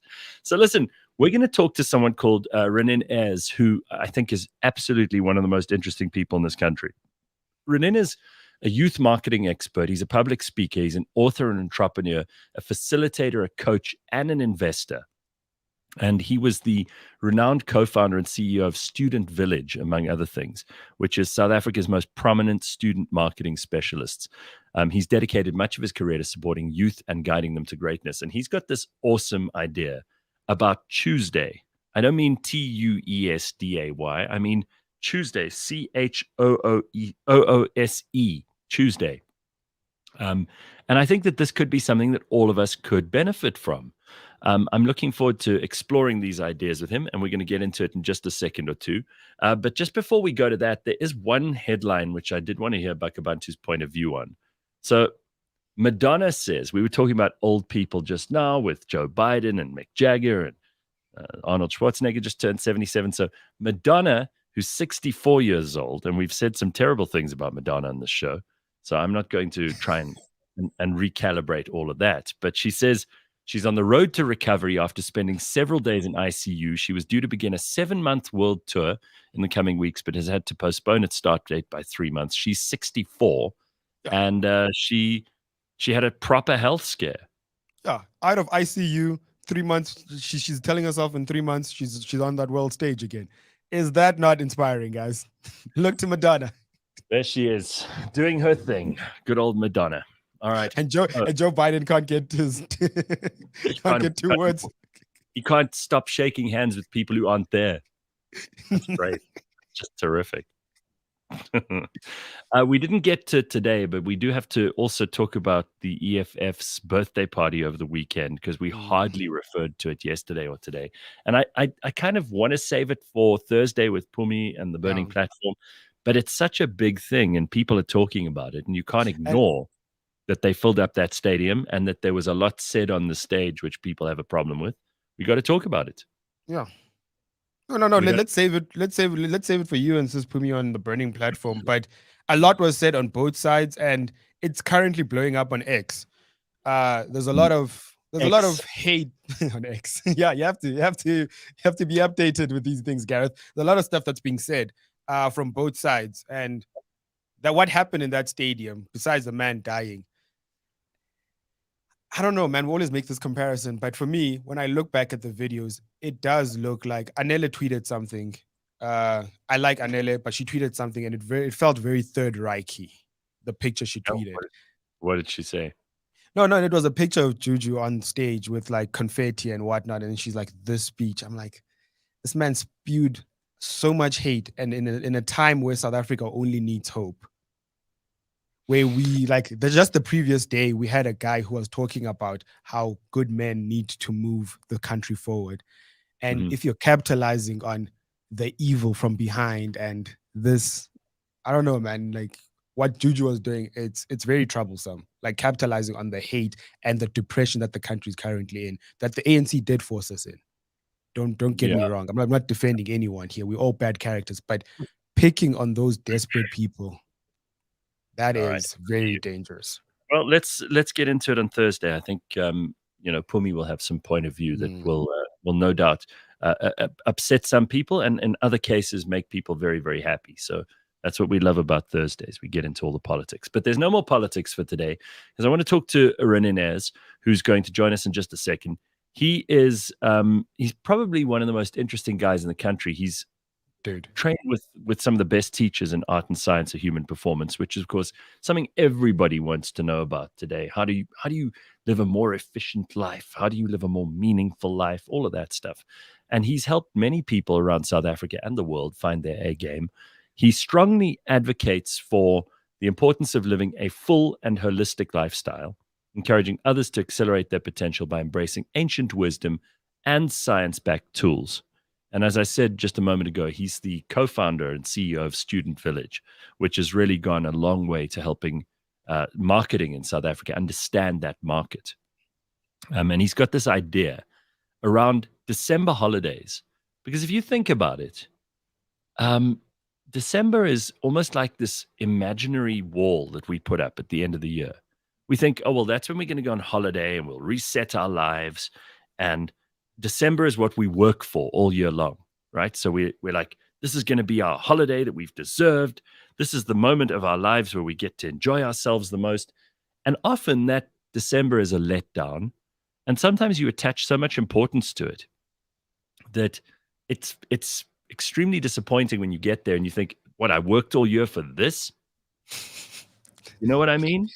Yeah, but like, isn't that the state of life? We always work, and then when you finally get it, it's not as impressive as you would thought it would be. Well, I mean, we're going to find out how we can make better decisions. Better decisions, right? How to seize the day, carpe diem.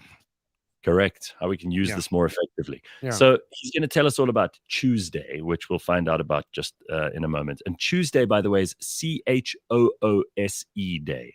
That's what we are looking at. So Ronen, get on here and join us. How are you this morning? Good morning, Gareth. How are you doing? Good. Is your camera off because you're secretly sitting there without pants? I've chosen not to put on my camera. You Choosedayed it. All right. So, did I get it right just now about December and how we build this imaginary thing in our heads about how December is the whole purpose of your year and you build up to this and that's where you reward yourself? So I think we drive ourselves mad, and I think December's become this oasis. So it's this thing about, I'm going to work the whole year, just like you said, and I'm going to get to December, then I'm going to forget about the whole year. So either I'm going to drink myself silly, or I'm going to party myself hard, or I have this very average vacation. Mm-hmm. Then I'm going to make all these silly promises of how next year is going to be different. Yeah, exactly. Those terrible New Year's resolutions, right? Yeah. So you come into the year, you make all these silly promises, and then by the second year or the second week of Jan, things start dissipating. By February, things are really blurry. And by March, you can't even remember those resolutions. And so my question to everyone, and maybe even to you guys, is how do you feel in the days preceding your December holiday? Well, I think you've got to try and enjoy every single day, and you've got to find meaning in every day. And it doesn't have to be like earth-shattering. You're not going to have a revelation every single day, but there should be something you look forward to in every moment. I mean, there should be, something you look forward to at work. There should be some conversation you look forward to with someone you care about. There should be a little bit of fun thrown in there. There should be achievement, a feeling of success. And it doesn't have to be big things. Do you think that's a bit childish? No, I think you're spot on. So the reason why I asked the question, how do you feel like in December? Most people are done. They're just done. Mm-hmm. One email that doesn't go their way, will throw them over the hedge. They just and instead of generalizing, I'll just speak about myself. I think I run myself into the ground. I've got many balls in the air. I'm helping brands. I'm helping people. I've got speaking engagements. And actually on a Sunday, when I look at my calendar, I don't even have to watch carte blanche to get into that kind of mood to think, really, I'm really not looking forward to this week. And I remember sitting in December thinking, something's got to change. It cannot carry on like this. And instead of making these foolish kind of New Year's resolutions, I decided I'm going to do a secret experiment. And so I didn't tell my team at Student Village. I didn't tell my wife. I didn't tell anyone. I just decided I'm going to make a secret experiment and I'm going to see how long it can last. And so if you think about a Monday, the world wants everything from you on a Monday. Suddenly you arrive from 7:30 or 8 in the morning, your phone is pinging like crazy and it doesn't stop until you decide to put your head down on the pillow, and the world wants it. And so I kind of said, I'm going to accept it. Monday, you just got to crush Monday and accept it. Right. On Tuesdays, we've got an interesting thing in our business. On Tuesdays and Thursdays, we've got work from home. And really what that means is I have no idea what everyone else is doing. And last year, I used to worry, what is everyone else doing? And so was it Side Hustle Tuesdays, or was it just me going paranoid? But I used to sit there fretting, and I used to sit there in the office. I even used to go around lunchtime. I used to send test messages to see how long it would take people to respond in our company group. So that's the level of paranoia a leader can go through. And then I decided, that's bullshit. So I decided this year I'm going to take a day, and I renamed Chooseday, and I just decided to put myself first on a Tuesday. So in the secret experiment, when someone asked to have a meeting on a Tuesday, I used to just say, sorry, I can't, I'll meet you on a Wednesday. And I deferred all traffic to Wednesday onwards or Monday. And I started thinking, what would I look forward to? What do I want to do? Because when you're stuck in the day-to-dayness and the mundaneness of your week, you get stuck in the kitchen. When you get stuck in the kitchen, your brain is just stressed out and full of cortisol. You don't make great decisions. And actually, life's quite miserable if you spend too much time in the kitchen.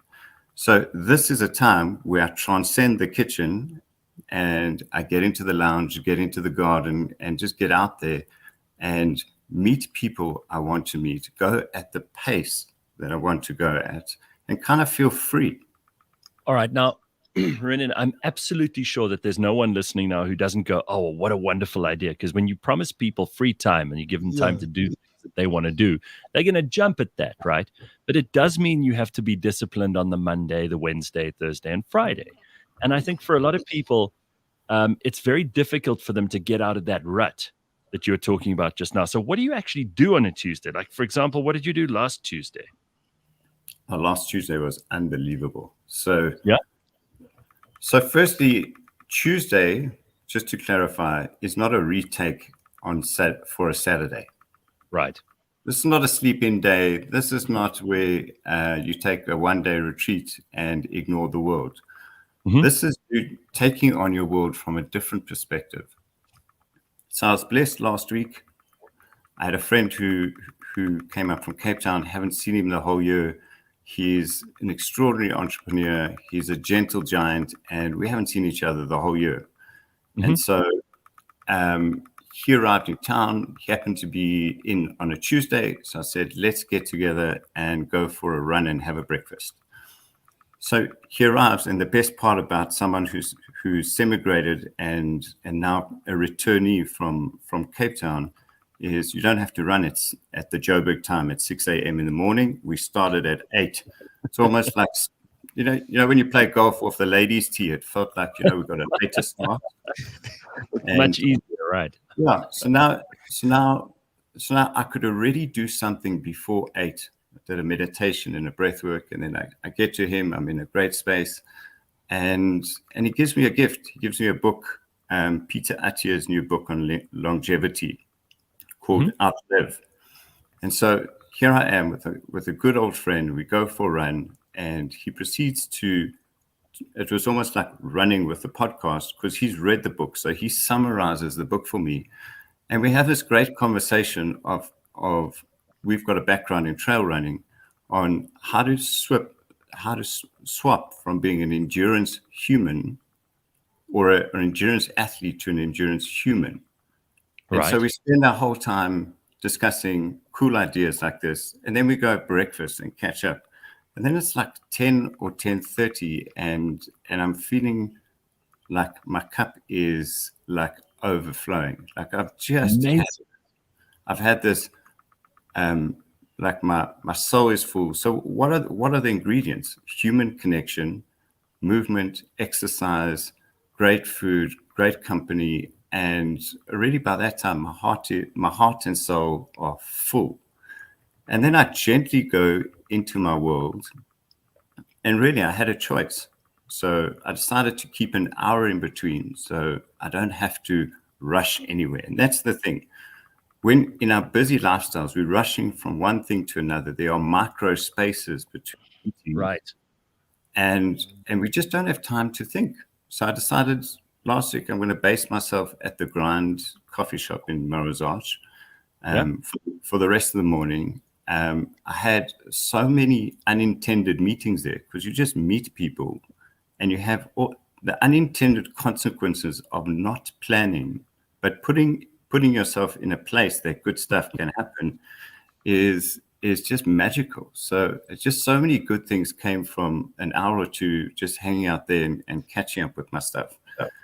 And then I decided I needed some inspiration. So we moving offices, and I went to go meet a colleague of mine who was watching her kid play paddle, obviously. Yeah. So I went to the paddle courts at Killarney, and we spent 2 hours there on beanbags, getting inspiration for our new offices.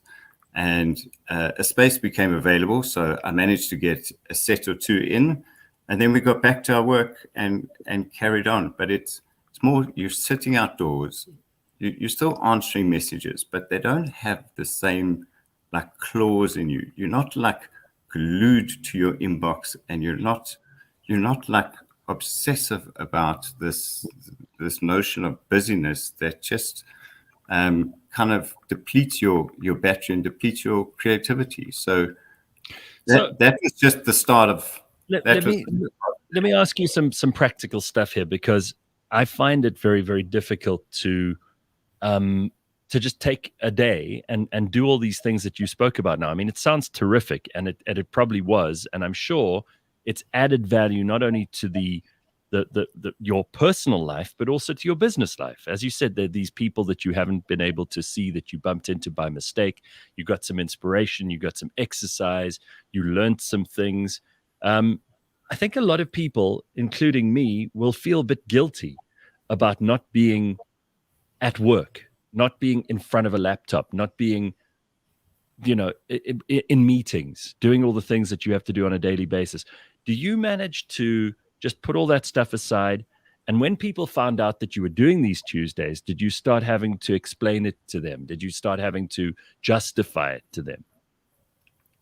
It's quite interesting, the human condition. So, we've conditioned ourselves, how long have we been working? Probably 25 years, whatever your age is. And we've conditioned ourselves to be so guilt-ridden if we're not doing something. So this is a lot of like the undoing of the doing, and trying to be more in the B. So going from type A to type B, BE. So and it's not that you're not working, you're just doing it in a different way.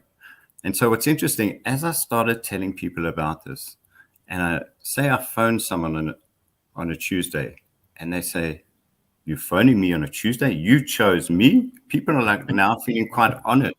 Or I'm meeting someone later for a lunch, and they say, like, literally, you chose me. There's a waiting list for you on a Tuesday. And so it's quite interesting when you put yourself first and you explain to people that I'm not removing myself from the world. I'm just putting me first, and then I'm going into the world. I'm still answering emails. I still get back to people, but I'm getting back to them once I've looked after me first. And so if there are any urgencies, they'll find me. And every week, I think, when is this going to end? Will something derail it? And guess what? We're halfway through the year, and each week gets better and better and better. How long did it take people to catch on that you were doing something different on a Tuesday? And who caught on first? No one caught on. That's the thing. I think my wife, my wife was first. I have to be honest. No one caught on, and I kind of let the cat out of the bag with one person, and then it kind of spread. And then it's just so interesting just to see like how people react. Like they're in absolute amazement, and then they start thinking, well, can they do this for themselves? And then they come up with 100 reasons why they can't. And I just tell them, if you look at the year and December is your oasis or holy grail, and then look at Chooseday as your microdosing December. This is your little snippet in the week. That's fantastic. No, Ronen, we've always argued for a 4-day week in South Africa. We found that we get more stuff done on 4-day weeks. But what you're saying is, but it needs discipline, like Gareth pointed out. It needs discipline where you're not disconnected from the world. It's not a Saturday. It's not a sleep-in day. You are doing stuff actively for yourself, though. And you are, and then if you're taking care of the machine every single day, then the machine doesn't break down. You don't push yourself to the bone, and then in December you collapse, and then you just do it all over again. Yeah, exactly. And so people like us are hard chargers. We basically drive ourselves into the ground, and then we're of no use to anyone. And so when people caught on, the reaction was more like, "Oh, is that why you've been in such a good mood? Oh, you used to be so cranky, you get like that kind of thing. Oh, those good ideas you've come from. Oh, suddenly you're open to new things. Oh, that inspiration that's come up. Now I get it." And so you've got to ask yourself the question, as a leader, whatever business you're running, or if you're in an important position, what is the energy that you need to bring to both your business and your team? And so generally you've got to be able to hold your head, so kind of find meaning in a world that's lost its mind, or keep your head while everyone's losing theirs. You've got to be able to critically solve problems, and you've got to find inspiration. And the thing is about a leader, it's such a lonely place to be because no one cares about you. You've got to care about everyone else. And so this is a way to get yourself back so that you can go and serve others in the best way that you can. Are there things that you avoid on principle on a Tuesday? Are there things that you don't take part in? I mean, I imagine like staying out of the news cycle is probably a good idea. If you're going to do a day of self-improvement and a day of kind of resetting and a day of inspiration, you don't need to be involved in like the news, because that really pulls people down. Yeah, the news is one way. It's like popping the balloon. That's the one thing you want to stick away from. And generally I chat to the team now and say like let's get the week going on a Monday, and let's get all decisions are made on a Monday that should last for a few days, and anything that's involved in the kitchen that can wait till Wednesday must wait. So the whole thing is not to get into the schmutz of the week, the messiness of the week, those micro decisions, those little things that stress you out. This is all about creating space and capacity. And so look at things that inspire you. So and often I leave a lot of the day open so that I can feel my way through the day, because a lot of what happens as leaders and entrepreneurs is your day gets filled up for you, and you kind of have no space or no room you actually get lost in your own calendar.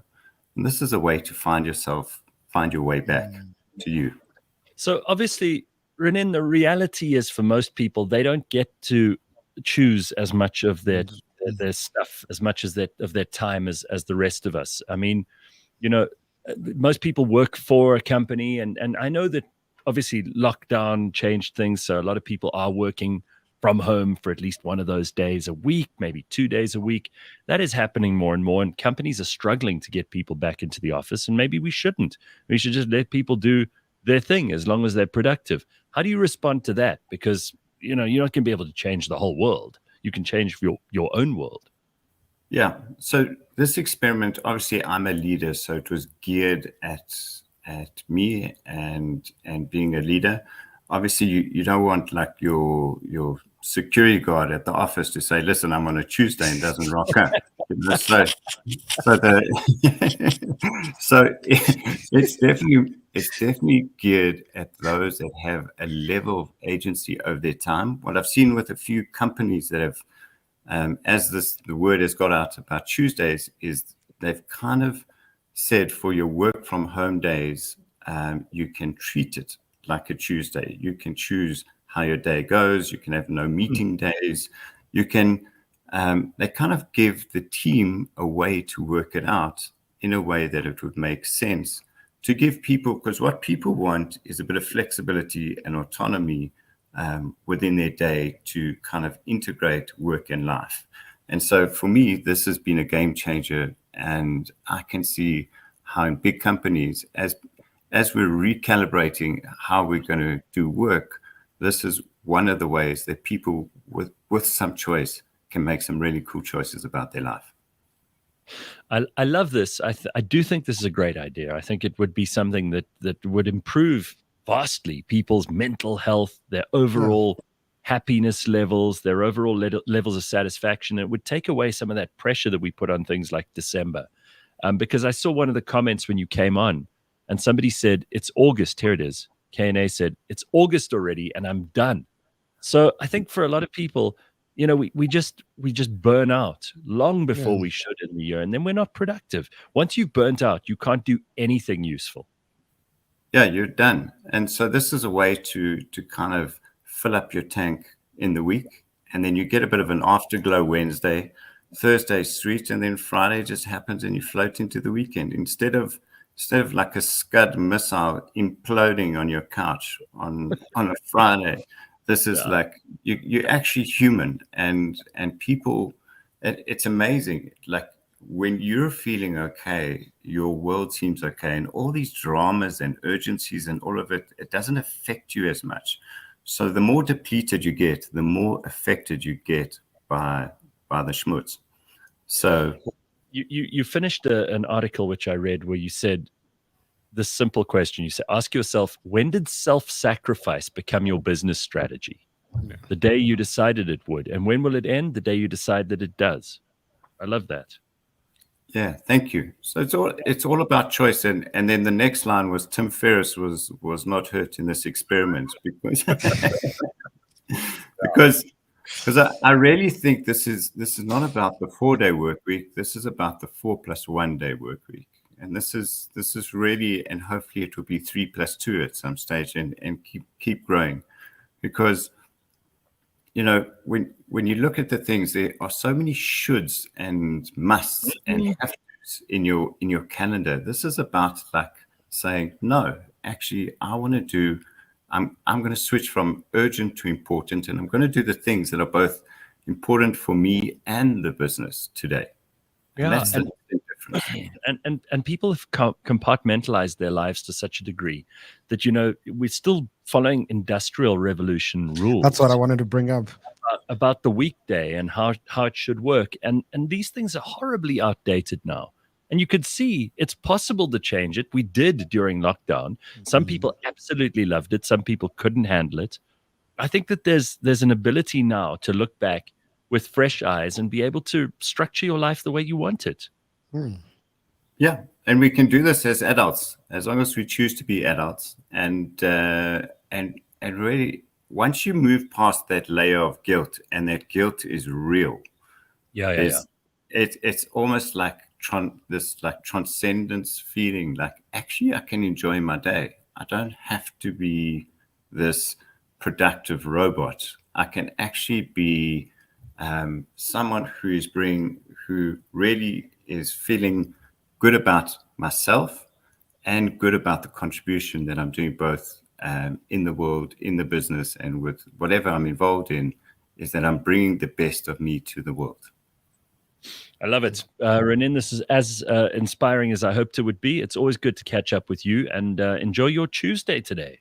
Thank you so much. I get to help some leaders now in a morning routine. I'm going to teach them how to be Chooseday Nicks, and I'm sorry about my camera. I don't know what happened to No, don't worry about it. Thank you for choosing us, Ronen. Yeah, exactly. All right, my man. Nice to see you. Cheers, guys. Cheers, dude. Bye-bye. Isn't that cool? Yeah, like that's cool. Like, and people in the comments, take away, choose to like and subscribe. Yes, please. I mean, come on, do that at least. For our Chooseday, choose to like and subscribe. That'll make our day better. All right, very good. So Seth says, I'm so glad people are talking about this. I think these are the things that will make us better as humans. I don't think that the stuff that's going to make us better is more of the same, harder work, more office hours, more meetings. We don't need that. That's not going to make us better. The question is quantity over quality. Do you want me there for 8 hours producing shit quality, or do you want me there for 2 hours giving you the best quality? What do you want? Absolutely. Yep, I love it. Sanele says, it's time already. Damn, was enjoying this. Yeah, well, that's how you also know.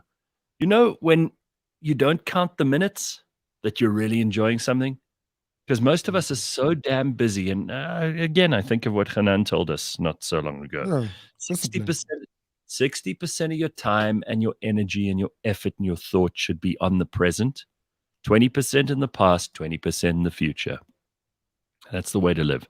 And I think Ronen's just helped to kind of reestablish those things for many people, including me.